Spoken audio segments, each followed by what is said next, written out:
Malinaw kong natatandaan ang aking unang araw sa isang oil rig, ang napakalaking makinarya, ang walang tigil na karagatan, at ang matibay na pagkakaisa sa mga tripulante. Sa paglipas ng panahon, ang mga rig ay naging pangalawang tahanan ko, at ang excitement sa paghahanap ng langis ay naging bahagi na ng pagkatao ko. Ang bawat drill at pipeline ay kumakatawan sa isang hakbang tungo sa pagtiyak sa kinabukasan ng aking pamilya, sa kabila ng mahabang pagkakalayo. Sa paglipas ng mga taon, ang mga hinihingi ng trabaho ay nagdulot ng malaking pasanin, mahabang oras, patuloy na panganib, at ang presyon na magampanan ang trabaho ay bumigat. Ngunit ipinaalala ko sa sarili ko sa bawat paycheck ang buhay na itinatayo ko para sa aking pamilya. Hindi ko alam na ang mga sakripisyong ito ay haantong sa pinakamahirap na desisyon sa aking karera. Mahigit 1 taon na mula nang huli akong natulog sa aking sariling kama, at sabik na ako rito, ngunit isang napakalaking bagyo ang papalapit, na nagtulak sa akin na ihinto ang operasyon sa mga rig. Ito ay isang napakahalagang tawag, ngunit ang tindi ng bagyo ay hindi nagbigay sa akin ng ibang pagpipilian. Nakapag-drill na kami ng 5 balon sa lugar, na ang lahat ay nakaposisyon na 20 nautical miles ang pagitan, at ang pagpapatigil sa mga rig ay nangangailangan ng katumpakan at koordinasyon. Sa kabutihang palad, ang lahat ay naging maayos, at ang mga tripulante ay ligtas na nailikas. Nang masecure na ang mga rig, isang helicopter ang nagdala sa natitirang team pabalik sa Pampang. Hindi pa ako dapat magbakasyon, kaya ang pag-uwi ko ay magiging isang sorpresa. Excited akong makita ang aking asawa, mga anak, at mga kapitbahay.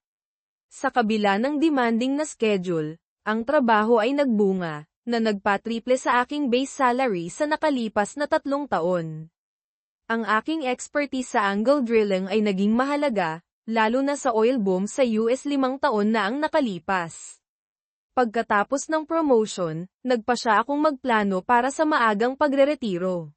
Hinati ko ang aking paycheck sa 3 paraan, pinalaki ko ang aking 401k, nag-invest ng 25% sa isang broker, at idineposito ang natitira sa aming bank account. Nagkasundo kami ng aking asawa na mag-focus sa pagbabayad ng aming mortgage at pag-iipon. Sa loob ng 20 taon, nakabuo kami ng malaking seguridad sa pamamagitan ng matalinong pamumuhunan.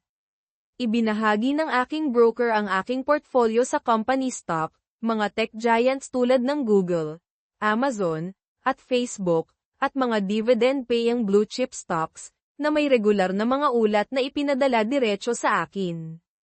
Dahil madalas akong wala, palagi kaming nagfa-file ng buwis ng hiwalay ng aking asawa, at siya ang nagke-claim ng deductions ng mga bata. Kung direktang tatama sa amin ang hurricane, walang makababalik sa mga rig hanggang sa makapasa sila sa isang full inspection. Ipinilit ko ang mga detalyeng ito upang matiyak ang kaligtasan ng aking team. Susuriin ng isang crew ang seafloor bago namin ipagpatuloy ang operasyon, at sa bagal ng pag-usad ng hurricane, tila magkakaroon ako ng hindi bababa sa 2 buwang bakasyon. Habang tumatagal ang bagyo, mas mataas ang magiging reconstruction costs, kaya sinusubaybayan ko ng mabuti ang panahon. Nakatulong akong lumikha ng mga bagong safety procedures na ito matapos balewalain ng BP ang aming payo at nagbayad ng bilyon-bilyon pagkatapos ng isang disaster. Ang ilang milyong dolyar sa pag-iwas ngayon ay nakakatipid ng bilyon-bilyon sa mga lawsuits at regulatory issues sa kalaunan. Natutunan ng BP sa mahirap na paraan kung paano maaaring pagsamantalahan ng mga gobyerno ang environmental disasters. Nag-adapt ang industriya ng langis, naglaan ng budget para sa pangmatagalang shutdowns at inuna ang kaligtasan sa anumang halaga. Nakilala namin ng aking asawa, si Shona, ang aming mga kapitbahay, sina Jack at Jasmine Parsons, pagkatapos naming bilhin ang aming bahay. Noong panahong iyon, buntis si Shona sa aming unang anak, si Hunter. Kalaunan, nagkaroon pa kami ng 2 anak, sina Alan at Sarah, na halos malalaki na ngayon. Sina Jack at Jasmine, na hindi maaaring magkaroon ng anak, ay naging parang tita at tito sa aming mga anak, Si Jack, sa kabila ng pagiging medyo sinungaling at walang class, ay may talent sa sales. Si Jasmine, sa aking paningin, ay isa sa pinakamagagandang babae na nakita ko, at kung mayroon mang makatutokso sa akin, siya na iyon. Habang naghihintay sa Tampa Airport para sa isang flight papuntang St. Louis, nakatanggap ako ng text mula sa aking anak na babae, si Sarah, na humihiling sa akin na tawagan siya. Hindi ko siya nakikita sa loob ng 14 na buwan, at ang pagkalayo sa aking pamilya ay nagpapaisip sa akin na magpalit ng karera. Tinawagan ko siya agad. "Hi Dad," sabi niya, "salamat sa pagtawag pabalik ng napakabilis." "Anong meron, Buttercup?" tanong ko, gamit ang kanyang palayaw noong bata pa siya. "Okay. Eto na," sabi niya. Si Hunter ay nasa ospital na may tama ng bala. Si Uncle Jack ay nasa kulungan dahil sa attempted homicide, at si Aunt Jasmine ay buntis. "Seryoso ka?" sagot ko, gulat na gulat. "Sabi mo gusto mo ang bare facts," sagot niya, "pero may iba pa na kailangan mong malaman bago mo kausapin si Mom." "Bakit naman?" tanong ko. "Komplikado, at may iba pang kwento," sabi ni Sarah. "Tinuruan mo kami palagi na unawain ang lahat ng panig bago gumawa ng mga desisyon." Idinagdag niya na maaaring sabihin sa akin ni Mom ang isang bersyon na nag-oomit ng ilang detalye, lalo na dahil kasangkot siya sa sitwasyon kasama sina Hunter, Jack, at Jasmine. "Okay, Buttercup," sabi ko, malapit na akong sumakay sa isang eroplano papuntang St. Louis. Sasakay ako sa unang flight pabalik sa Cape sa umaga. Lumiban ka sa paaralan bukas, at magtataksi ako pauwi pagdating ko. Wala na ang mama mo sa trabaho noon. Uuwi ka. Ang galing. Nasa New York si Mom, sagot ni Sarah. Tinawagan ng Macy's ang lahat ng kanilang store managers para sa isang meeting upang talakayin ang pagpapalakas ng sales at pagbabawas ng inventory. Ang rehiyong ito ay isa sa iilang kumikita pa rin, kaya gusto nilang malaman kung ano ang gumagana. "Nalaman na ba niya?" tanong ko. "Hindi pa. Nasa ospital pa rin ako naghihintay na makabalita mula sa doktor," paliwanag ni Sarah. "Tinawagan kita muna dahil naisip ko na dapat mong malaman. Ayokong isali si Mom hanggat hindi pa tayo nakakapag-usap. Ipabigay mo sa billing department na dadalhin ko ang aming mga medical card sa umaga," sabi ko. "Salamat sa pag-text sa akin, Buttercup. Mahal kita. Kita tayo bukas ng umaga." Pagkatapos magpaalam, naghanda akong dumaan sa security at maghintay para sa aking flight. Nagbigay ito sa akin ng oras upang pag-isipan ang aking pamilya at ang aming mga relasyon. Ginugol ko ang halos buong buhay naming mag-asawa sa pagtatrabaho sa mga rig, simula sa ibaba at inaangat ang aking sarili. Habang nasa dagat, sineryoso ko ang aking edukasyon, na humantong sa akin kung nasaan ako ngayon. Naalala ko ang araw na nakilala ko si Shona. Masyado siyang mabilis magmaneho sa Walmart parking lot, sumalpok sa black ice, at bumangga sa aking lumang truck. Walang gaanong sira, kaya pumasok kami sa loob, at binilhan niya ako ng sub at kape dahil sa pagiging good sport ko. Nang habarin niya ang kanyang coat, napansin ko kung gaano siya kaakit-akit, at mabilis kaming nagkasundo. Binigyan ako ni Shona ng inspirasyon na seryosohin ang buhay. Bago ko siya nakilala, nabubuhay lang ako araw-araw, ngunit binigyan niya ako ng layunin. Sa loob ng isang buwan, bumalik ako sa paaralan upang pagbutihin ang aking sarili, at habang lumalago ang aming relasyon, lumalago rin ang aking determinasyon. 8 buwan ang lumipas, nagkasintahan kami, at 6 na buwan pagkatapos nito, nagpakasal kami. Nagsimula akong magtrabaho sa offshore, at sa impluwensya ni Shona, bumuti ang aking performance, na humantong sa mas mataas na sweldo. Nagpatuloy rin si Shona sa kanyang sariling karera, nakakuha ng business degree at nagsimula bilang department manager sa Macy's. Siya ay excel sa retail merchandising at mabilis na umakyat sa ranggo.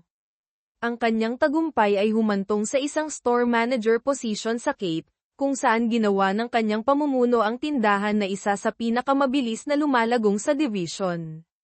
Si Jack Parsons ay isang independent wholesaler na kumikita sa pamamagitan ng pagmamaneho ng kanyang ruta at pagbebenta ng mga tools sa mga mekaniko.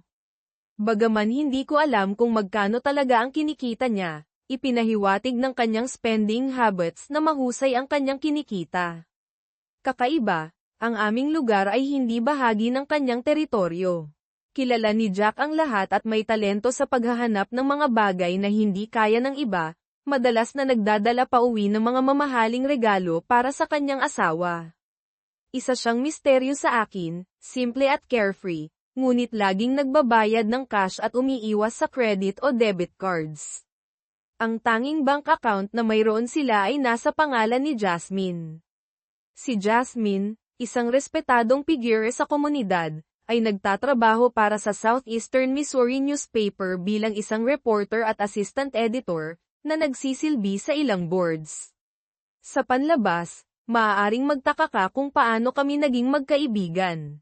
Sina Jack at Jasmine ay African American, habang si Shona at ako ay 6th generation English Americans, ngunit noong bata pa ang aming mga anak, madalas silang ipinapasil ni na Jasmine at Jack, sinisira sila na parang sarili nilang anak. Binibiro ni Jack na inampun nila ang aming mga anak, at maraming tao ang naniwala sa kanya. Tinawag pa ng aming mga anak na Uncle Jack siya, at pakiramdam namin ay pinagpala kami na magkaroon sila sa aming buhay. Habang lumilipad ako pauwi, sinubukan kong unawain kung ano ang nangyayari. Ang balita na ibinahagi ni Sarah ay hindi akma, ngunit iginiit niya na ang lahat ay konektado sa aming relasyon sa mga Parsons. Mayroon akong 3-hour layover sa St. Louis, isang nakakabigong airport na walang indoor smoking areas. Para manigarilyo, kailangan kong lumabas. At pagkatapos ay dumaan muli sa security. Habang nagva-vape ang iba sa loob, nakatayo sa labas, nagbigay ako sa aking craving, tinatamasa ang isang Marlboro. Ang pagtatrabaho sa offshore rigs ay may mga perks, tulad ng murang sigarilyo na walang mataas na buwis. Nagdala ako ng 6 na kahon pa uwi sa biyaheng ito. Ipinagbawal ko ang booze sa mga rig, na hindi nagustuhan ng mga lalaki sa simula, ngunit pinahahalagahan ng kanilang mga asawa ang mga savings, kahit na naging hindi ako popular sa kanila. Isa sa mga frustrations ng pagiging Amerikano ay ang mga hidden taxes na nagpopondo sa government waste. Maaaring mag-overspend ang mga politiko at magpakilala ng mga bagong buwis na malapit nang makalimutan ng publiko. Ang pag-unawa sa mga batas sa buwis ay kasing hirap ng pag-unawa sa mga babae, isang bagay na palagi kong pinaghirapan. Iilan lamang ang nakakaalam na noong 1822, nagpataw ang federal na pamahalaan ng 1% import tax upang suportahan ang First Nations, na hindi pa kailanman binawi. Madalas kong itanong kung natanggap ba nila ang alinman sa pera na iyon. Habang naninigarilyo ako, isang pamilyar na boses ang sumigaw, "Oy, Harold. Matagal na rin ah. Si Gus pala, isang tao mula sa aking nakaraan. Hindi ka pa rin tumitigil, simula noong high school," sabi niya. "Huli mo ako, Gus," sagot ko ng may ngiti. "Para sa isang matandang tulad ko, mukha kang maganda. Saan ka pupunta?" "Pabalik sa Cape. Doon ako nakatira kasama ang asawa at mga anak ko," sabi ko. "Pinauwi ako dahil sa panahon mula sa mga rig. Ginagawa mo pa rin yan. Kailan ka titigil sa pagiging redneck at kukuha ng totoong trabaho?" Biro ni Gus. "Nagtatrabaho ako sa pagreretiro," sabi ko, "siguro mas maaga kaysa sa iniisip mo."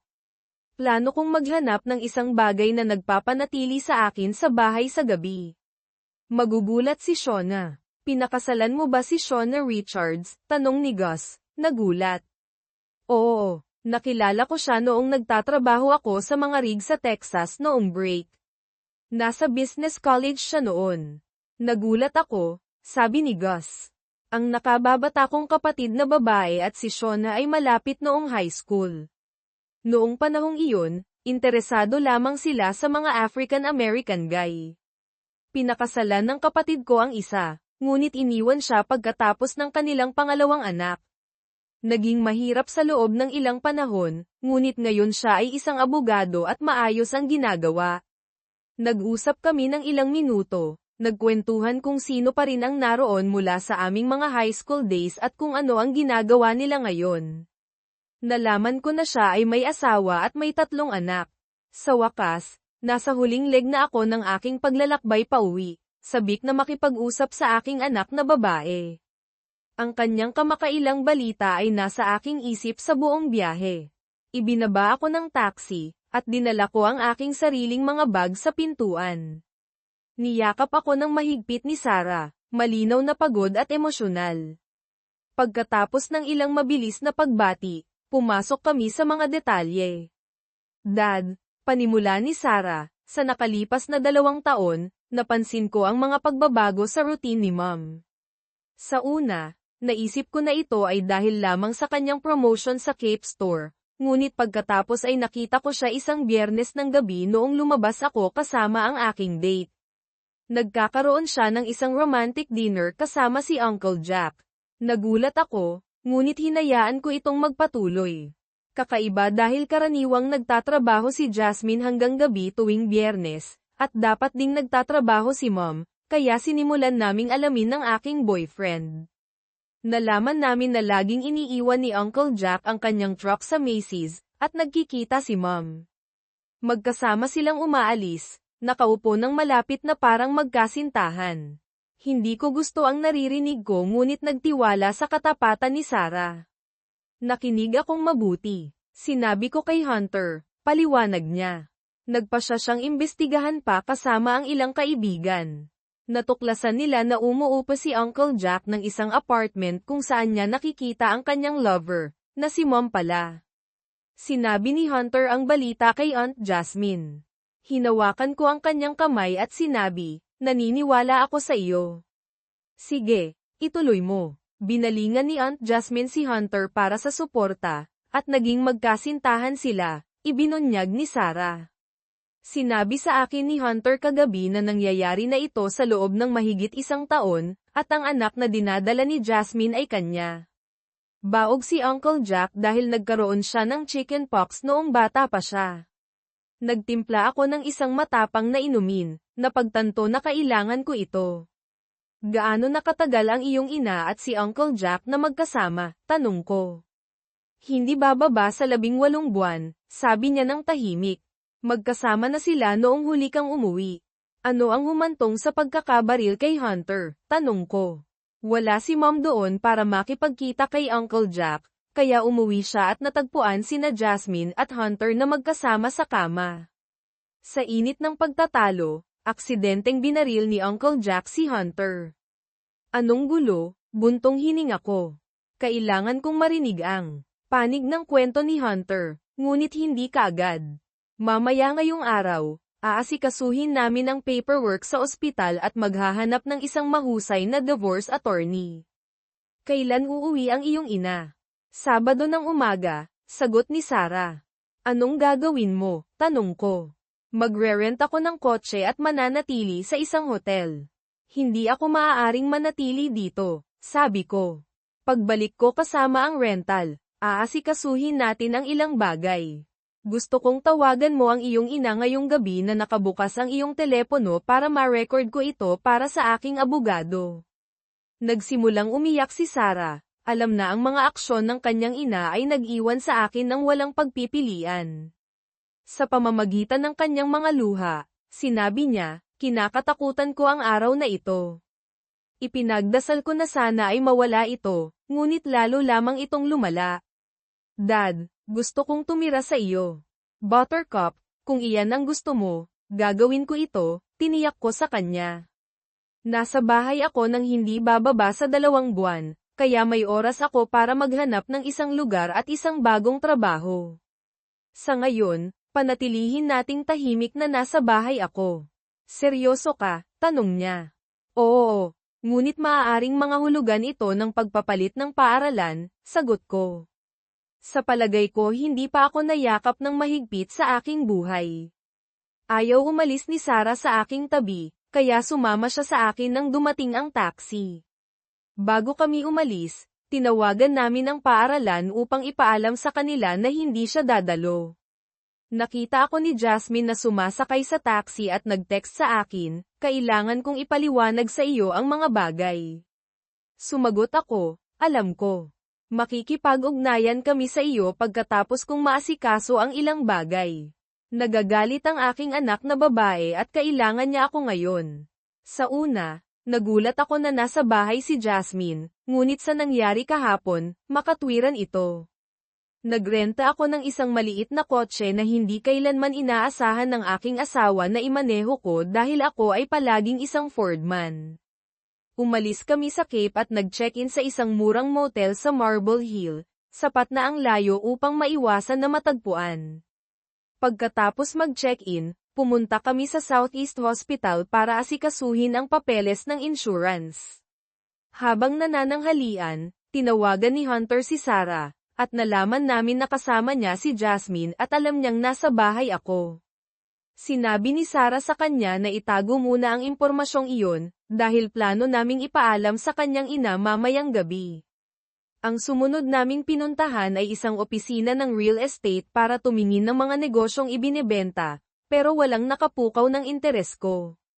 Hiniling ko sa broker na bantayan ang mga bagong listahan at nagplano akong tumingin ng ilang bahay sa Biyernes. Pagbalik sa motel, tinawagan ko ang aking mga superior para ipaalam sa kanila ang sitwasyon ko. Ipinapaliwanag na pagkatapos ng 20 taon, maaaring kailangan kong magbitiw dahil gusto ng anak kong menor de edad pa na tumira sa akin. Nagpa-schedule din ako ng appointment sa isang abogado sa Lunes. Sa pagtingin sa aking mga account, nakita kong mayroon kaming $50,000 sa account ng bahay at $250,000 sa personal na savings. Dahil bayad na ang bahay, mukhang simple ang diborsyo, paghahati sa halaga ng bahay at mga pondo. Buttercup, babalik ako agad, sabi ko kay Sarah. Kakausapin ko si Jasmine para marinig ang kanyang panig. Agad akong pinapasok ni Jasmine, at nakita ko ang stress na dinadanas niya. Pasensya ka na, Harold, sabi niya. Hindi ka dapat umuwi sa ganitong gulo. Gusto mo nang inumin habang nag-uusap tayo. Sige, mahaba ang araw na ito, sagot ko. Habang nagtitimpla siya ng mga inumin, hiniling ko sa kanya na magsimula sa simula. Nasa opisina ako nang hiniling ni Hunter na makita ako ng pribado, panimula ni Jasmine. Akala ko nagpaplano siya ng anniversary surprise, pero sinabi niya sa akin na nagkakaroon ng affair sina Shona at Jack. Hindi ako naniwala hanggang sa ipakita niya sa akin. Dinala niya ako sa apartment ni Jack, at ang nakita namin sa bintana ay walang pag-aalinlangan. Magkasama sina Jack at ang iyong asawa. Nasira ako. Ipinakita niya sa akin ang ilang mga larawan sa kanyang telepono na nagpapatunay sa timeline na ibinigay sa akin nina Jasmine at Sarah. Jasmine, maaari mo bang i-text sa akin ang mga larawang iyon? Kakailanganin ko ang mga ito para sa diborsyo, tanong ko. Nanlaki ang mga mata ni Jasmine nang banggitin ko na puro African-American boys lang ang nakakadate ng aking asawa noong high school. Siguro ang mga paghawak na iyon sa paglipas ng mga taon ay hindi kasing inosente ng inaakala natin, sabi niya. Hindi mo masasabi, sagot ko. Pero paano kayo nagkatuluyan ni Hunter? Pareho siya sa iyo, Harold, sabi ni Jasmine. Sinusuportahan niya ako, binibigyan ako ng lakas. Isang gabi, pagkatapos ng kaunting alak, hinalikan ko siya, at hinalikan niya ako pabalik. Ang halik na iyon ay puno ng mas maraming pagmamahal kaysa sa naramdaman ko sa mga nakaraang taon. Lumago ang aming pagiging malapit, at mga 6 na buwan na ang nakalipas. Lumampas kami sa linya. Hindi, ito paghihiganti, nangyari lang. Naintindihan ko. Ang aking trabaho at mahabang pagkawala ay lumikha ng parehong distansya sa aking asawa. Bagaman kami ay kasal, kami ay naging mga estranghero. Sa bawat pag-uwi ko, kailangan naming buuin muli ang aming koneksyon para lang muli akong umalis ng maraming buwan. Iyon ang isa sa mga pangunahing dahilan kung bakit pinag-iisipan kong iwanan ang aking karera. Naghintay si Jasmine sa aking tugon.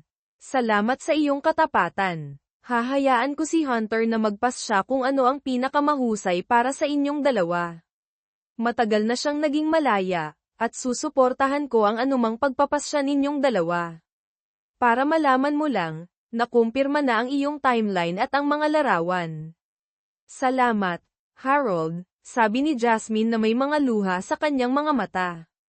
Sinabi ni Hunter na ganito ang magiging paraan mo ng paglapit. Ipinaliwanag ni Jasmine na natanggap na ni Jack ang mga papeles ng diborsyo, na nag-trigger sa kanyang reaksyon. Siya ay nasa ilalim ng utos ng korte na lumayo. Biglang nagkaroon ng kahulugan ang pamamaril. Palaging nawawalan ng kontrol si Jack kapag hindi nagiging ayon sa gusto niya ang mga bagay-bagay. Malamang na umuwi siya para kumprontahin si Jasmine at natagpuan niya itong kasama si Hunter, na nagtulak sa kanya sa sukdulen. Alam kong nagdadala ng armas si Jack para sa proteksyon dahil sa kanyang trabaho. Jasmine, sa susunod na ilang araw, mahalaga na maniwala ang mga tao na wala ako sa bayan, sabi ko. Iyon ang dahilan kung bakit umarkila ako ng kotse. Malinaw na kay Sarah na gusto niyang tumira sa akin. Umalis ako na mayroon ng kailangan ko, ang katotohanan mula kay Jasmine at patunay na nagsimula ang affair ni na Jack at ng aking asawa bago pa man nasangkot si Hunter. Pagbalik sa bahay, ibinahagi ko ang lahat kay Sarah. Dad, may sense yun, sabi ni Sarah. Palaging mature si Hunter para sa kanyang edad. Ang mga larawan at ang sinabi niya sa akin ay sumusuporta doon. Palagi siyang nakikipag-date sa mga mas matandang babae. Siguro kasalanan ko rin, sabi ko. Dahil palagi akong wala, tumayo siya bilang lalaki ng tahanan. Hindi ako gaanong mas matanda sa kanya nang ipanganak siya. Napagtanto ko bago makipag-usap kay Jasmine na anuman ang aking nararamdaman, gagawa si Hunter ng sarili niyang mga pagpapasya. Kanila ang kanilang mga buhay na dapat ipamuhay.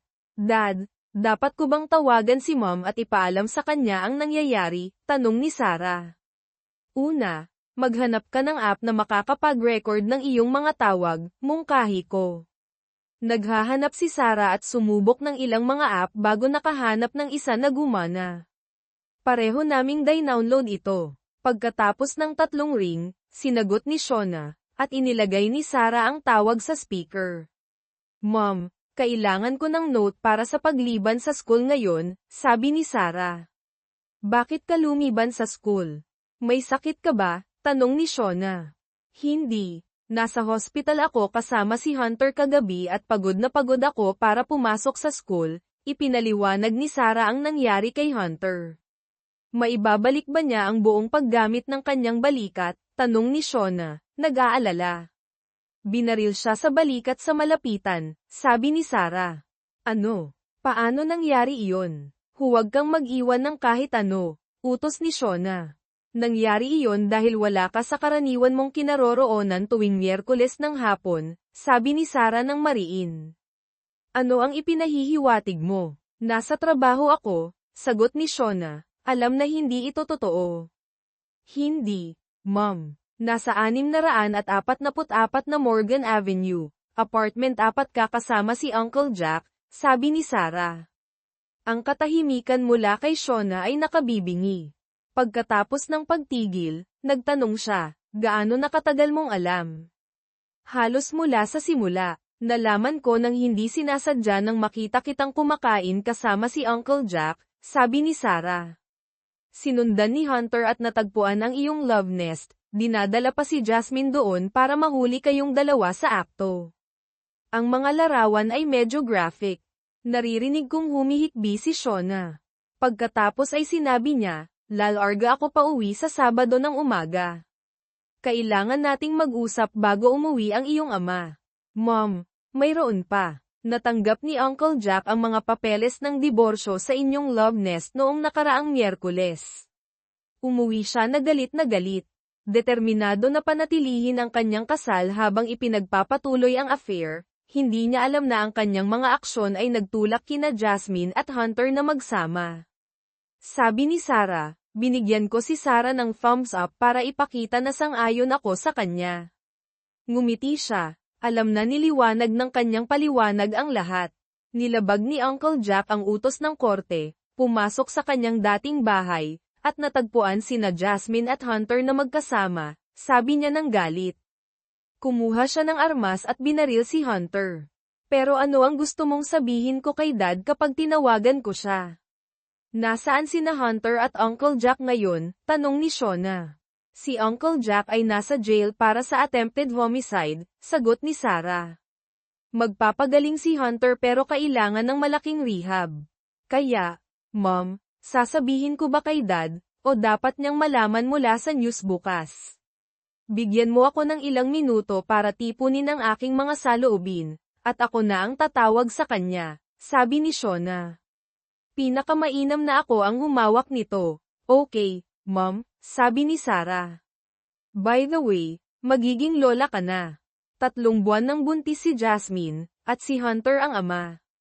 Isa pa, plano ni Jasmine na bigyan ka ng mga papeles pagdating mo sa bahay. Nawala si Shona, pero nadama kong makatwiran ito pagkatapos ng ginawa niya. Naghintay si Sarah ng tugon, at nang walang dumating, tinapos niya ang tawag. Nagtimpla ako ng 2 sour mash, isa para kay Sarah at isa para sa akin. Dinagdagan ko ng yelo at soda ang akin, iniiwan ang sa kanya ng diretso. Inilalapag ito, sinabi ko, mag-inuman tayo, dahil mas humawak ka ng sarili mo kaysa sa karamihan ng mga adulto. Ipinagmamalaki kita, Buttercup. Naghintay kami sa tawag ni Shona, tinatapos ang aming mga inumin. Nang tumunog ang aking telepono, hinayaan ko itong pumunta sa voicemail. Pagkatapos magtimpla ng isa pang round, pinatugtog ko ang mensahe sa speaker. Ang tanging sinabi ni Shona ay, tawagan mo ako kapag may sandali ka. Hindi sinasadyang binaril ni Uncle Jack si Hunter, at kailangan nating mag-usap. Dad, tingnan natin ang online newspaper bago ka sumagot, mungkahi ni Sarah. Dinala niya ang kanyang laptop, at nakita namin ang kwento sa front page.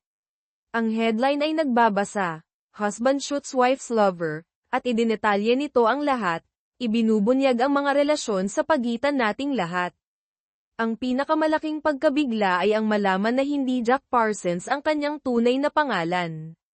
Siya talaga si Raymond John Smith na may record para sa petty theft at isang outstanding warrant para sa pill possession with intent to distribute. Ibinunyag ng kanyang mga fingerprint ang kanyang tunay na pagkakakilanlan. Tinawagan ko ang pulis, sinabi sa kanila ang tungkol sa tool truck ni Jack, at iminungkahi kong kumuha sila ng warrant para hanapin ito. Nang tanungin kung bakit, sumagot ako, dahil walang nakakita sa kanyang nagbebenta ng kahit ano mula rito. Pagkatapos ay hinanap ko si Gus Charles sa Facebook, natagpuan ang kanyang profile, at tinawagan ang kanyang numero. Sinagot ng kanyang asawa, at ipinaliwanag ko na nakasalubong ko si Gus sa airport at kailangan ko ang pangalan ng ex-husband ng kanyang kapatid na si Ashley na nawala. Ang pangalan niya ay Raymond John Smith, sabi niya. May utang siyang higit sa 16 na taon ng child support. Well, nasa jail siya sa Cape Girardeau, Missouri, sa ilalim ng pangalang Jack Parsons, ipinaalam ko sa kanya. Seryoso ka ba? Tanong niya. Oo, at nagkakaroon din siya ng affair sa aking asawa, si Shona Richards, dagdag ko. Oh my God, magugulat si Ashley. Maaari ko bang ibigay sa kanya ang iyong numero? Tanong niya. Pakiusap, sagot ko. Pauwi sa Sabado ang aking malapit ng maging ex-wife. Nagulat si Sarah, at ganoon din ako. Tinext ko si Jasmine para malaman kung nasa bahay siya para makausap ko siya. Dad, alam ni Mom kung sino siya noong una kayong nagkita, sabi ni Sarah. Anong iba pang mga kasinungalingan ang matutuklasan natin? Hindi ko alam, pero parang binubuhay nila muli ang kanilang glory days, sabi ko. Iniisip ko kung ano pa ang kinasasangkutan nila. Tumagal kami ng ilang minuto para ay proseso ang lahat. Habang mas marami kaming natututuhan, mas maraming katanungan ang bumabangon. Nang may kumatok sa pinto, sinagot ito ni Sarah. Nagtimpla ako ng sour mash at soda para kay Jasmine at iniabot ko ito sa kanya pagpasok niya sa kusina. Ipinakita namin sa kanya ang updated na article, na isang pagkabigla sa kanya. Tinext ako ni Sarah ng recording ng kanyang pag-uusap kay Shona, at pinatugtog ko ito para kay Jasmine. May malaking pagkakataon na ang iyong kasal kay Jack ay hindi rin legal, sabi ko. Dapat ipasuri mo ito sa iyong divorce lawyer. Nasa hospital ako halos buong araw, sagot ni Jasmine. Pauwi na sana ako nang matanggap ko ang iyong text. Walang paraan na makakapagpiyansa siya. Mas lumala pa, dagdag ko. Mayroon siyang 2 adult na anak, isang babae at isang lalaki. Ang kanyang ex-wife ay ang matalik na kaibigan ni Shona noong high school. Ang pagkabigla sa mukha ni Jasmine ay hindi malilimutan. Alam nila mula sa simula, sabi ni Jasmine, nagsisimulang umiyak. Kung mayroon siyang mga anak, bakit hindi ako nagbuntis agad? Malamang nagpa-vasectomy siya bago ka nakilala, sabi ko. Iyon ang tanging paliwanag. Tumahimik ako habang nag-uusap sina Jasmine at Sarah. Sinabi ng aking kutob na mayroon pang iba sa kwentong ito. Ladies, sa tingin ko dapat nating suriin ang lahat ng nasa ating mga bahay, mungkahi ko. May nawawala, at nagtataka ako kung tinutulungan ni Shona si Jack sa isang bagay na ilegal. Dahil sa kanyang pill history, maaaring nagtago siya ng mga bagay-bagay, at marahil ay kasama si Shona. Mukhang malayo iyon, sabi ni Jasmine, pero araw-araw niyang minamaneho ang kanyang truck at nagtatagal ng magdamag. Kung gayon bakit itinatago ni Shona ang kanyang mga sikreto? Siguro nakakita ka ng mga bill para sa kanyang mga binibili, sabi ko. Palaging sinasabi ni Jack na hinahawakan ng corporation ang lahat, sagot ni Jasmine. Nakakita ka ba ng anumang buwanang statement o money transfer? Tanong ko. Hindi, pero alam ko ang kanyang Outlook account. Maaari nating suriin ito, sabi niya. Pumunta kami sa kanyang bahay, at pagkatapos mag-login sa computer, hinanap ko ang Outlook. Natuklasan namin na may 4 na hindi kilalang email account si Jack na nakalink sa kanyang pangunahing account, malinaw na nagtatago ng isang bagay. Jasmine, kontakin mo ang pulis unang-una bukas at bigyan mo sila ng access sa mga email ni Jack, sabi ko. Uuwi ako para hanapin sa aking bahay ang pera o pills. Gusto kong tiyakin na walang ilegal na itinago doon. Ganon din ang gagawin ko. Ano ang dapat kong gawin kung may makita akong kahit ano? Tanong ni Jasmine. Tawagan mo ako, at aalamin natin ito ng sama-sama, sabi ko. Kailangan nating protektahan ang ating mga sarili. Dad, sa tingin mo ba talaga hahayaan ni Mom na mag-imbak si Jack ng mga gamit sa ating bahay? Tanong ni Sarah. Dahil sa kanilang relasyon, hindi ko ito maalis, sabi ko. Magsimula sa mga lugar na hindi mo karaniwang sinusuri. Pagbalik sa bahay, kumuha ako ng flashlight at nagtungo sa garahe para i-access ang attic. Pagkatapos ilipat ang inuupahang kotse, umakyat ako at nakakita ng 5 malalaking garbage bag na nakatago doon. Nang tumama ang unang bag sa sahig, nagmadali si Sarah. Hilahin mo iyon sa tabi, sabi ko. Mayroon pang 4. Ang pangalawang bag ay nabiyak, nagbubuhos ng mga bundle ng $20 bills. Ang agad kong naisip ay kung mayroon bang pills sa bahay ni Jasmine. Pagkatapos ibaba ang lahat ng 5 bag, nakakita ako ng isa pang flat bag, na naging ledger ni Jack. Sarah, sabihin mo kay Jasmine kung ano ang natagpuan namin habang sinusuri ko ang mga bag na ito, tanong ko. Bumalik sila sa loob ng 5 minuto. Ang 5 bag ay puno ng pera, at ang ika-6 na bag ay naglalaman ng ledger ni Jack. Harold, maaari mo bang suriin ang lugar ko? Tanong ni Jasmine. Pagkatapos kong tawagan ang mga pulis, sagot ko. Tinawagan ko ang pulis, na nagpadala ng isang patrol car. Pagkatapos ay pumunta ako sa bahay ni Jasmine at nakakita ng isang dibdib ng cocaine sa kanyang attic. Inilagay ko ang ledger ni Jack dito at tinawagan ang pulis muli, humihiling ng isang detective. Umabot ng higit sa 3 oras para kunin ng pulis ang pera at pills.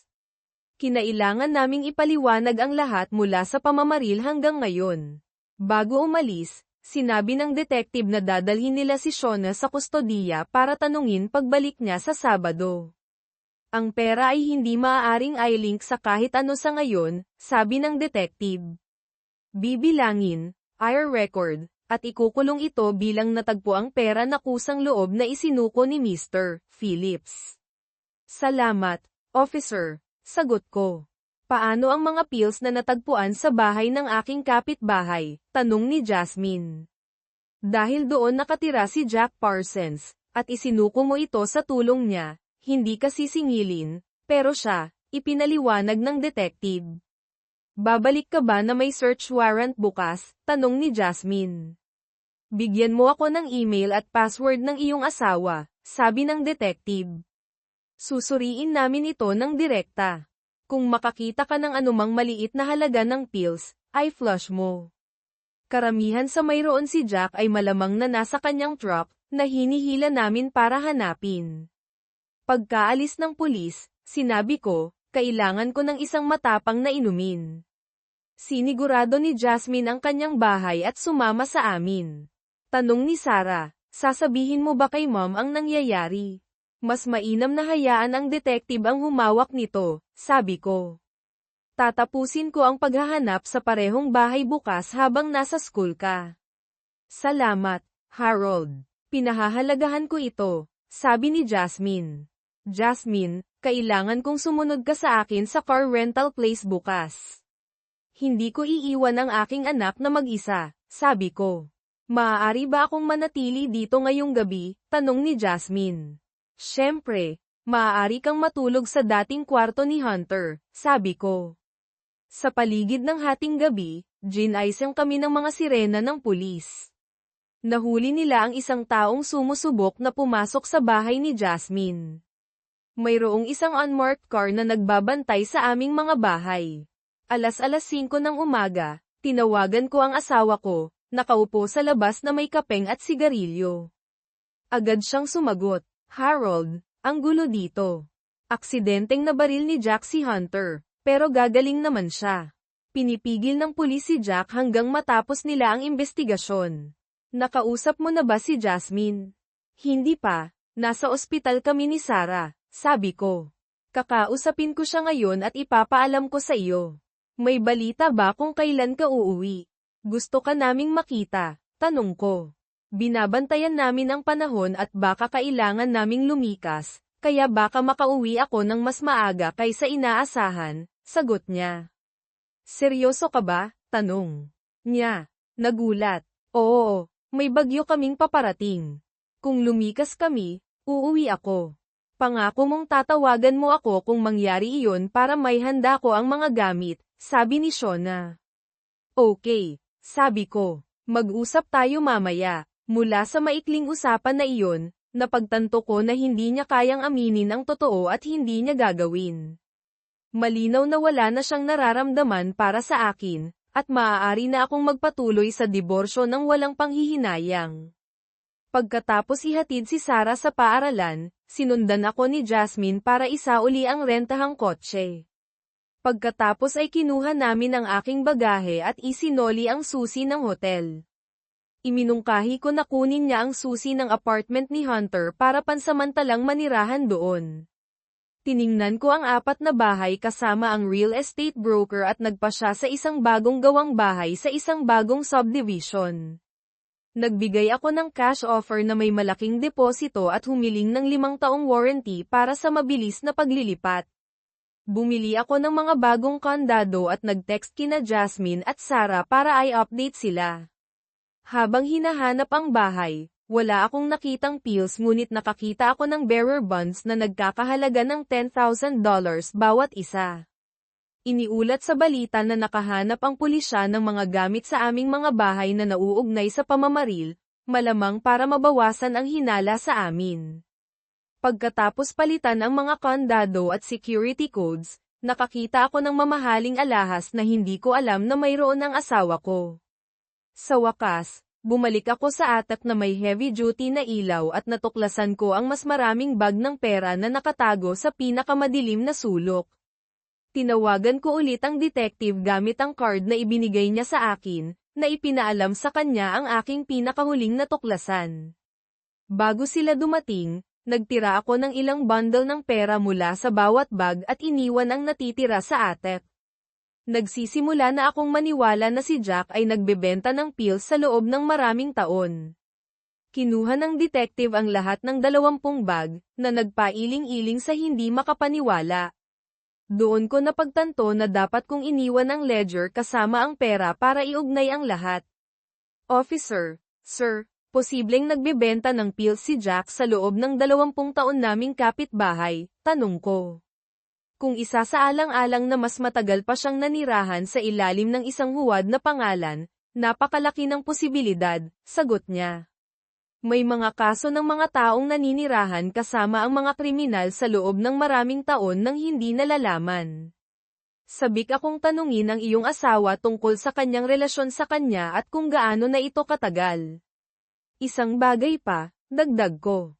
Si Jack, gaya ng tawag namin sa kanya, ay asawa ng matalik na kaibigan ng asawa ko noong high school bago niya pinakasalan si Jasmine.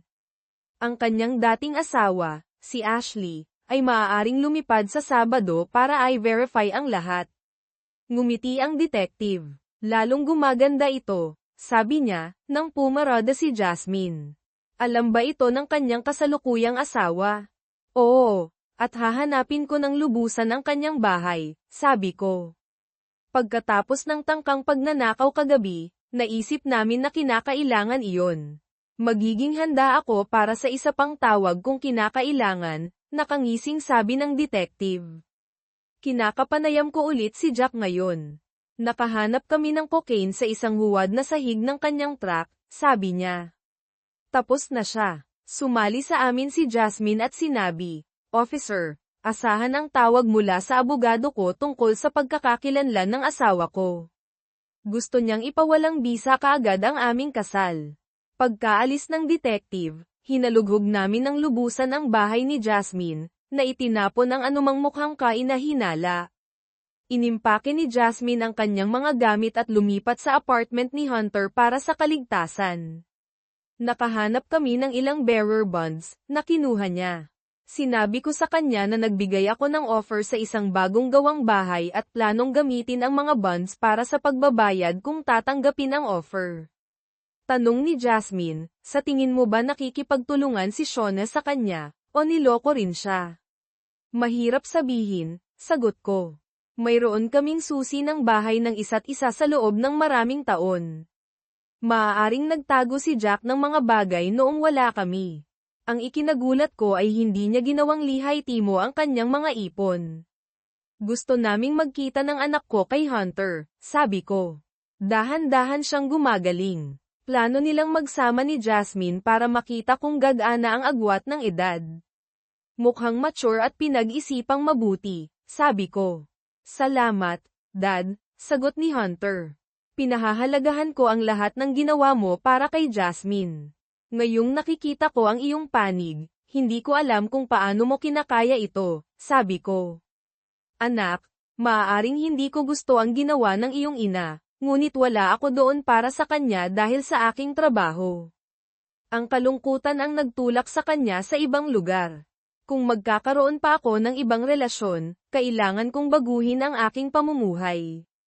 Tiningnan ako ni Sarah at sinabi, hindi mo siya kinasusuklaman sa ginawa niya. Inuna ko ang trabaho at ipinaubaya ko sa kanya ang pagpapalaki sa inyong dalawa, sabi ko. Nang lumaki kayo, wala nang nagbibigay sa kanya ng atensyong kailangan niya. Malungkot ako, pero hindi ko siya kayang kamuhian o hatulan. Bukod dito, maaaring mas malalaking problema ang harapin niya. Gaya ng ano, tanong ni Hunter. Kung maiuugnay siya ng pulisya sa ginagawa ni Jack, maaari rin siyang mapunta sa kulungan, sabi ko. Nakakagulat kung paano madalas makaligtaan ng mga tao ang nasa harap nila. Natahimik ang aking mga anak sa katotohanan. Noong Sabado ng umaga, nakatanggap ako ng balita na tinanggap ang offer ko sa bahay. Pumunta ako sa opisina ng broker gamit ang ilan sa mga bearer bonds para sa deposito. Nang makatanggap ako ng text, pwede ba tayong magkita? Ako ang kapatid ni Gus, si Ashley. Nag-text ako pabalik, nasaan ka? Sa airport, sagot niya. Sumagot ako, darating ako sa loob ng 15 minuto. Napakagandang presyo ang nakuha mo sa iyong bagong bahay, sabi ng broker. Nagulat ako na tinanggap nila ito ng napakabilis. Kaya ko tinanong kung may iba pang naibenta, sabi ko. Walang nakakapukaw ng interes na gaya ng isang sold sign. Pagkatapos tapusin, pumunta ako sa airport. Pagpasok ko, nakita ko si Ashley. Siya lang ang nandoon dahil kakaalis lang ng huling flight papuntang St. Louis. Kaakit-akit siya na may brown na buhok na nagpalambot sa kanyang mga katangian, at ang kanyang simpleng blue jean outfit ay nagpakita na mayroon siyang klase ng hindi sinusubukan. Ang unang impresyon ko ay komportable siya sa kanyang sariling balat. Lumapit siya sa akin at sinabi, "Kamukha mo ang litratong ipinadala sa akin ni Gus. Ikinalulugod kong makilala ka, Mr. Phillips. Tawagin mo akong Harold," sagot ko, na kinamayan siya. Pumunta kami sa restaurant ng airport at umupo para sa isang maagang pananghalian. Habang nagkakakilala, napansin niya na wala akong suot na singsing, at ipinaliwanag ko na pagkatapos malaman ang tungkol sa relasyon ng aking asawa, wala na akong dahilan para isuot ito muli. Nalaman ko na pagkatapos ng kanyang diborsyo, bumalik si Ashley sa kanyang dalagang apelyido. Habang kumakain kami, nakita ko na dumating ang huling flight mula sa St. Louis.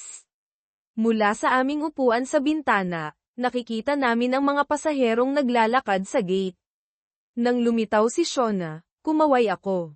Lumingon si Ashley para tingnan kung sino ang kinakawayan ko, at natigilan si Shona, na namutla ang mukha nang makita niya kaming magkasama. Hindi niya nabasa ang lokal na balita at walang ideya kung ano ang nangyayari. Pinanood namin habang nilapitan siya ng isang detective, ipinakita ang kanyang badge, at sinamahan siya para kunin ang kanyang bagahe. Hindi niya alam na narito ka, di ba? Tanong ni Ashley. Hindi. Itinago namin ito sa kanya, sabi ko. Ano man ang kanyang plano ay tapos na. Malalaman na niya ang tungkol sa pera, pills, at ledger na natagpuan sa aming mga bahay. Pwede ko bang pangasiwaan ang iyong kaso ng diborsyo? Tanong ni Ashley. Nakakatuwang pabagsakin siya. Ang katotohanang sangkot siya at ang aking ex ay nagtataas ng maraming tanong.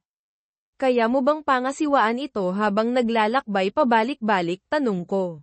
Pinapatakbo ko ang sarili kong divorce firm mula sa bahay, sabi niya. Dagdag pa, narito ako para harapin ang aking deadbeat ex, ngumiti ako. Mukhang may deal tayo. Kung mayroon kang printer, maaari na tayong magsimula ngayon. Inilulan namin ang bagahe ni Shona sa aking truck, at sinabi ko kay Ashley na nasa county jail ang kanyang ex-husband. Gusto niyang kausapin siya, kaya hinatid ko siya doon at naghintay.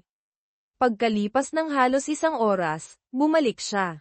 Nagulat siya nang makita ako, sabi ni Ashley. Tinanong niya kung paano ko siya natagpuan, at sinabi ko sa kanya na dahil iyon sa iyo. Binanggit ko rin na kinumpiska ng pulisya ang mga pills, pera, at ledger na natagpuan nila. Namutla ang kanyang mukha. Tinawagan ko ang detective at na-update siya. Sinabi niya na kukuha siya ng isang handwriting comparison upang iugnay si Shona sa mga pills ngunit hindi sa cash, dahil ang ledger ay isang contact list ng kanilang mga supplier at kliyente. Kaya ang aking malapit ng maging ex ay maaaring nakikibahagi sa lahat ng ito, sabi ko. Papadaliin nito ang diborsyo. Kakailanganin niya ang kanyang bahagi para sa legal fees. Oo, sagot ng detective. Sasampahan namin siya bilang isang accessory ngayon, kaya hindi siya makakakuha ng bail hearing hanggang Lunes. Bumalik kami sa aking lugar upang simulan ang paggawa ng divorce petition.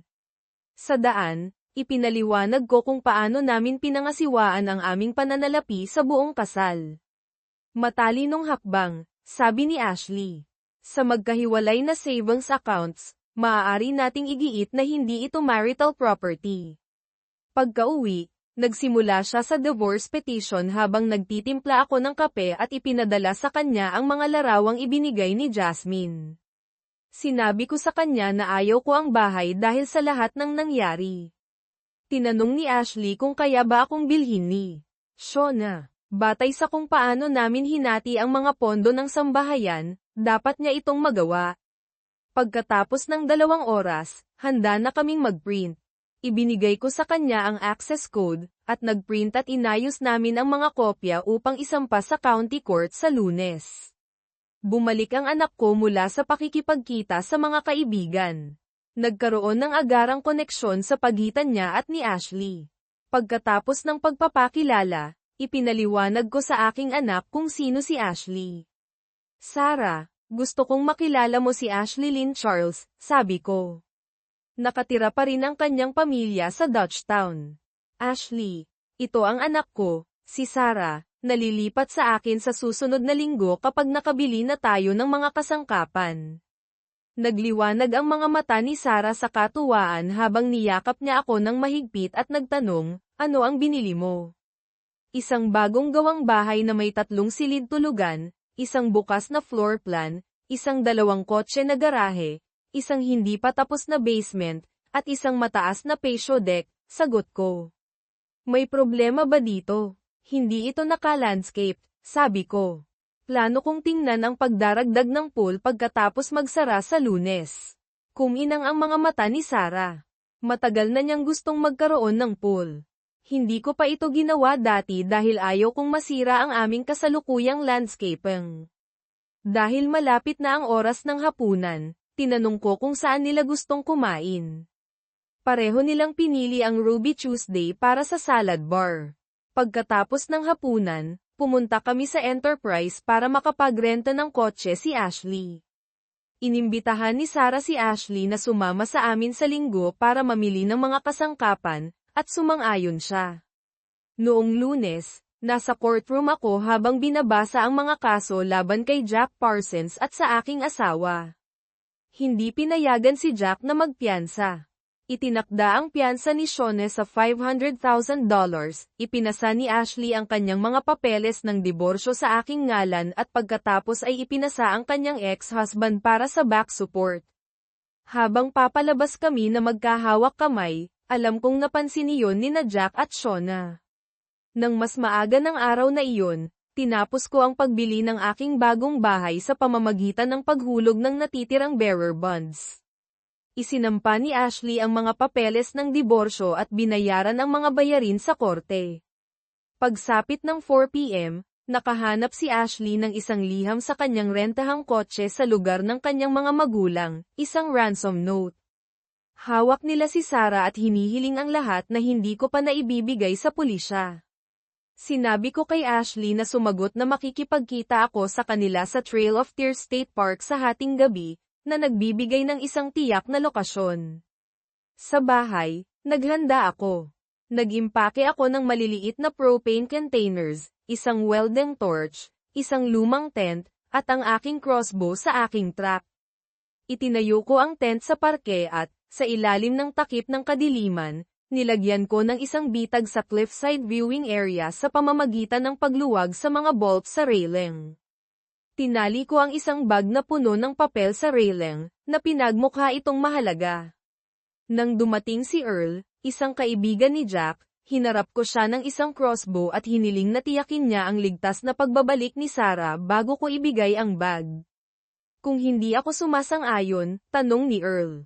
Papatayin kita at hahanapin ko ang iyong mga kapatid, sagot ko. Si Earl, nakitang-kita ang nerbiyos, ay tumawag. Nakakatuwang panoorin siyang magpawis, lalo na nang mapagtanto niya na may 3 pana ang crossbow. Akala ni Jack ina ka na, sabi ni Earl. Nagpaplano siyang tumakas at kailangan niya ang bearer bonds para mailabas siya at ang iyong asawa sa bayan. Hula ko, nasa The Ledger book ka rin. Paano mo nalaman ang tungkol sa The Ledger? Tanong ni Earl. Ibinigay ko ito sa mga pulis. Oras na lang bago kayo mahuli lahat. Kung hindi nasaktan si Sarah, baka gusto mong gamitin ang nasa bag para maglaho. Sa takot, tumawag ulit si Earl, na inutusan ang kanyang mga kapatid na ihatid si Sarah at tumakas. Alam niyang malala ang sitwasyon. Pagkalipas ng 10 minuto, Tumunog ang aking telepono. Si Ashley iyon na kinukumpirma na nakarating ng ligtas si Sarah at hindi nasaktan. Pinatay ko ang mga ilaw at bumalik sa kadiliman. Sumandal si Earl sa railing para kunin ang bag, ngunit dahil walang nakakapit dito, itinulak siya ng kanyang timbang sa gilid. Pagkatapos noon, bumalik ako sa aking tent at natulog buong magdamag. Umabot ng 2 linggo bago nila natagpuan ang katawan ni Earl, at hindi natanggap ng maayos ni Jack Parsons ang balita. Noong Martes ng umaga, nagmaneho ako papunta sa lugar ng mga magulang ni Ashley. Tumakbo palabas ang anak ko para salubungin ako, at inimbitahan ako sa loob para mag-almusal.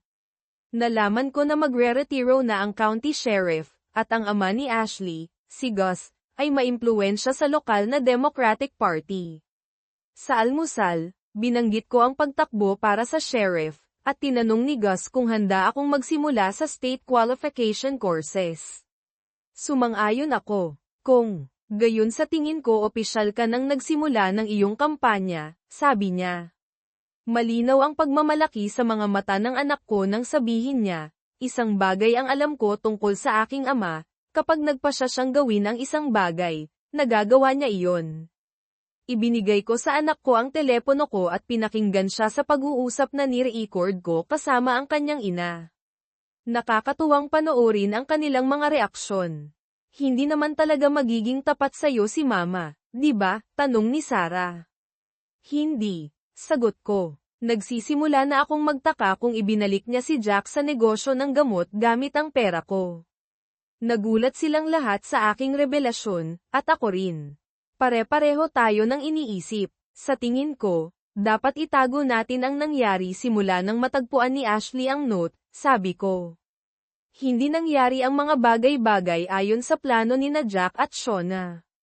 Pagkatapos nito, tinawagan ko ang detective para ipaalam sa kanya na maaaring tangkain ni Jack na tumakas sa mga susunod na araw. Sinabi ng detective na magiging magaling akong pulis dahil sa aking galing sa pagtuklas ng impormasyon. Pauwi na kami sa Cape, tumunog ang telepono ko. Si Shona ito. Makakalabas ako sa piyansa sa loob ng 2 oras, sabi niya. Pwede ba akong makapasok sa bahay? Tumingin sa akin sina Ashley at Sarah, nagtataka sa magiging sagot ko. Ang bahay, pwede mo nang makuha ngayong hapon, sabi ko. Dadalhin ng abogado ko ang kotse mo sa Love Nest at ibibigay sa'yo ang mga susi. Kukunin na namin ni Sarah ang gusto namin sa bahay, ang iba pa, kukunin namin habang nasa trabaho ka ngayong linggo. Ibinaba ko ang telepono. Ashley, karamihan sa mga bagong kasangkapan ay i-deliver ngayon, at sila na ang mag-aayos. Pwede mo bang pangasiwaan kung saan dapat ilagay ang lahat? Gusto ko yan, sagot niya. Dapat nandyan na ang appliance dealer bago mag-alas 10, at ang mga kumpanya ng kasangkapan ay darating mamaya. Inihatid muna namin si Ashley para makita niya ang bagong bahay. Pareho silang nagustuhan ni Sarah ang open floor plan at ang laki ng lugar.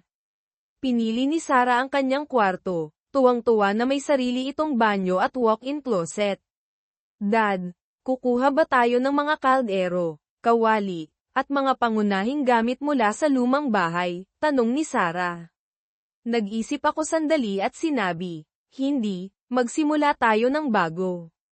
Kapag naimpake na natin ang ating mga personal na gamit at dinala dito, pwede kayong mamili ni Ashley ng mga kailangan natin. May built-in blinds ang mga bintana, sabi ni Ashley. Magbibigay yan ng privacy hanggang sa makakuha ka ng mga kurtina. Paalis na kami ni Sarah. Nagpaalam kami ni Ashley sa isa't isa. Nang sumigaw ang anak kong lalaki, Dad, kara-rating lang nila ni Jasmine mula sa bahay sa tapat ng kalye. Ipinakilala ko ang lahat, at nakakatuwang makita sina Jasmine at Ashley na sinusuri ang isa't isa. Sa kabila ng kanilang magkaibang kulay ng balat, magkapareho sila ng pangangatawan, na nagpaliwanag kung bakit ako interesado kay Ashley. Bago bumalik para mag-impake ng aming mga damit, nagbukas ako ng bagong checking account sa bangko. Naglipat ako ng pera mula sa savings, kumuha ng mga bagong debit card para sa amin ni Sarah, binayaran ang aking credit card, at ipinalipat ang aking paycheck. Madaling mag-impake dahil sa mga wardrobe box na kinuha ko, at ilang oras lang ay nailulan na ang lahat. Itinago ko ang mga bearer bond na iniingatan ko sa ilalim ng isang kahon. Pumunta rin ako sa atap para kunin ang 50 bundles ng 50s na naipon ko. Pinaalalahanan ko si Sarah na palitan ang lahat ng kanyang password dahil dadalhin niya ang kanyang laptop. Pagkatapos ibaba ang mga wardrobe box, umalis ang mga babae habang inililipat ko ang mga kahon. Nakatambak sa harap ng bakuran ang aming mga lumang kasangkapan para sunugin. Tinawagan ko ang AT&T para magpakabit ng internet. Bumalik ang mga babae na may isang truckload ng mga gamit ng paalis na ang mga delivery driver.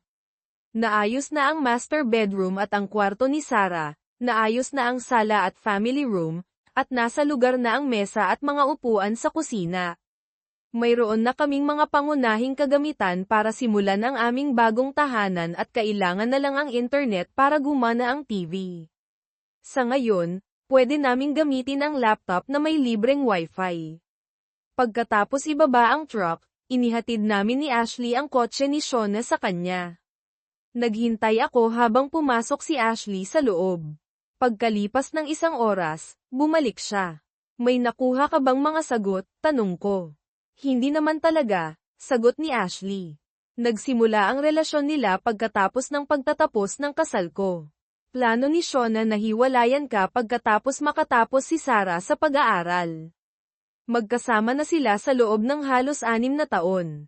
Nagbebenta ng gamot si Raymond sa buong panahon na kilala mo siya. Sinasabi ni Shona na hindi niya alam kung ano ang nasa bahay mo, pero hindi ako naniniwala sa kanya. Ni-record ko ang pag-uusap salamat kay Sarah na isinabay ang telepono niya sa akin. Dapat ba nating ipadala yan sa detective? Tanong ko. Oo, sabi ni Ashley na tumatawa. At tama ba ako sa pag-iisip na interesado ka kung saan maaaring humantong ang ating relasyon? Akala ko nagtatrabaho na tayo dyan, sabi ko. Napansin pa nga ng mga magulang mo ang atraksyon. Lumapit si Ashley at sinabi, iminungkahi ni Sarah ang KFC of fish and chips para sa hapunan. Kumuha kami ng KFC at bumalik sa bagong lugar. Naging abala si Sarah, naglabas siya ng mga bedsheet, nag-ayos ng mga groceries, at pinapagana ang dishwasher. Nagulat ako ng pleasantly. Kumuha rin sila ng sour mash at soda, kaya nagkaroon kaming lahat ng inumin kasabay ng hapunan. Pagkatapos ng hapunan, nag-impake ako sa master bedroom. Pumasok ang mga babae para ayusin ang kama at ayusin ang kwarto, kasama ang mga tuwalya, banig, at maliit na basurahan. Kumuha pa nga sila ng alarm clock na may kaparehong kulay para sa mga nightstand. Pinili ni Sarah ang aking shower soap at shampoo. Dinala ko ang mga walang laman na kahon sa tambak ng sinusunog, nagdagdag ng ilan pa mula sa kusina, at sinuri ang setup, nakalagay na ang bagong coffee pot, toaster, at microwave. Natuwa ako sa kung paano nagiging maayos ang lahat. Nagtrabaho ang mga babae sa kwarto ni Sarah, at nang matapos sila, sinindihan ko ang tambak ng sinusunog, pinapanood ang mga apoy na umaakyat sa kalangitan sa gabi. Nalulunod sa pag-iisip, halos hindi ko napansin ang tawag mula sa aking malapit ng maging ex, wala na ang lahat, sabi niya. Nasaan na yun? Tawagan mo ang detective at magtanong, sagot ko, na tumatawa. Alam mo, sabi niya. Paano mo naibalik si Sarah? Tanungin mo si Earl o ang kanyang mga kapatid kung mahahanap mo sila, sabi ko, na tinapos ang tawag. Pagkatapos ay tumawag ang anak kong si Hunter. Dad, binili namin ang bahay sa tapat ng kalye. Tumawag si Mama, pero sinagot ko siya. Hindi siya masaya, kaya asahan mong sisihin ka niya. Nag-usap pa kami ng kaunti. May mga tanong siya tungkol sa relasyon ni na Jasmine at Ashley. Pinayuhan ko sila na dapat silang mag-focus sa katotohanan na pareho silang ginamit ng parehong lalaki at hayaan silang ayusin ito. Pagkatapos magsigarilyo, sinuri ko ang apoy, nahamupa na, at bumalik sa loob. Tumatakbo ang washer, at lumapit sa akin si Sarah para magpaalam ng magandang gabi. Ay lalak ko kapag inihatid ko na si Ashley, sabi ko, napansin ang nagtatakang tingin sa mukha ng aking anak. Bumaba si Ashley na nakasuot ng bagong nightgown at robe. Iyon ba yun, sabi ko, napagtanto kung bakit ganoon ang tingin ni Sarah. Nagpa siya akong mag-ahit at maligo habang nasa washer ang kanyang mga damit. Gumising ako dahil sa katok sa pinto. Kailangan ni Sarah ng sasakyan papuntang paaralan. Nagbihis ako ng mabilis at sinalubong siya sa pinto, kung saan siya ngumiti ng malapad. Dad, mukha kang mas masaya kaysa sa nakita ko sa'yo sa loob ng maraming taon, sabi niya. Masaya ako para sa'yo. Pagkatapos siyang ihatid, nangako akong sisunduan siya mamaya. Nakakatuwang mag-relax sa bahay sa unang pagkakataon mula nang umalis ako sa mga rig, nang walang mga nagmamadaling gawain maliban sa pakikipagkulitan kay Ashley, na ginawa ko ng sobra. Ikinabat ng AT&T ang internet bandang tanghalian, at dumating ang mga magulang ni Ashley kasama ang kanyang rental car at mga damit pagkatapos. Dumating din ang isang photographer para kumuha ng professional picture para sa aking kampanya. Inaasahan ni George Charles, ang ama ni Ashley, na makukuha ang mga pirma para irehistro ang aking pagtakbo para sa sheriff sa katapusan ng linggo. Binigyan ko siya ng $5,000 na cash para sa kampanya. Iginugol ni Ashley ang kanyang ina sa isang paglilibot sa bagong bahay, kung saan nalaman ko na inilalagay na niya ang kanyang personal touch dito nang pumili kami ng mga kasangkapan. George, tanong ko, nagkaroon ba ako ng pagkakataon? Sa totoo lang, sabi niya, nang umuwi siya noong Sabado ng gabi, nagulat ako nang sabihin niya, nakilala ko ang lalaking pagsasama ko sa buong buhay ko. Pagkatapos ng nangyari noong Lunes, sinabi niya sa akin, Dad, inaalis ni Harold ang kontrol sa kung sino man ang humahawak kay Sarah. Nang lumitaw si Sarah na hindi nasaktan noong 1:00 ng madaling araw, sinabi niya na hindi niya alam kung ano ang nangyari, ngunit natakot ang mga taong humahawak sa kanya at ibinaba siya ng mabilis.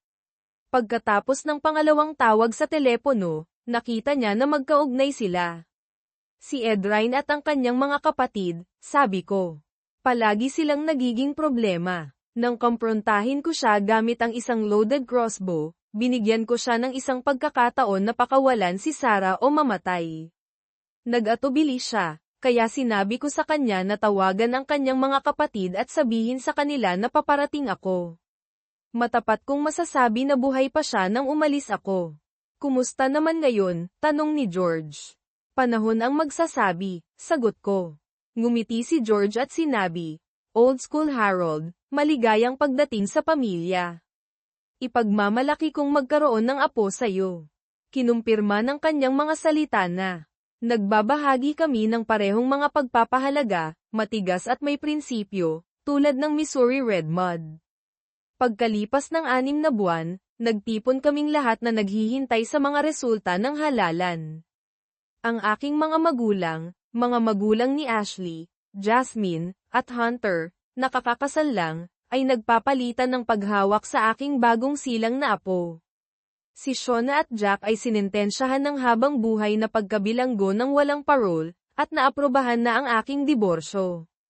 Binigyan ako ng aking dating employer ng early retirement, at naideposito ko na ang mahigit $6 milyon na ibinalik sa akin ng pulisya.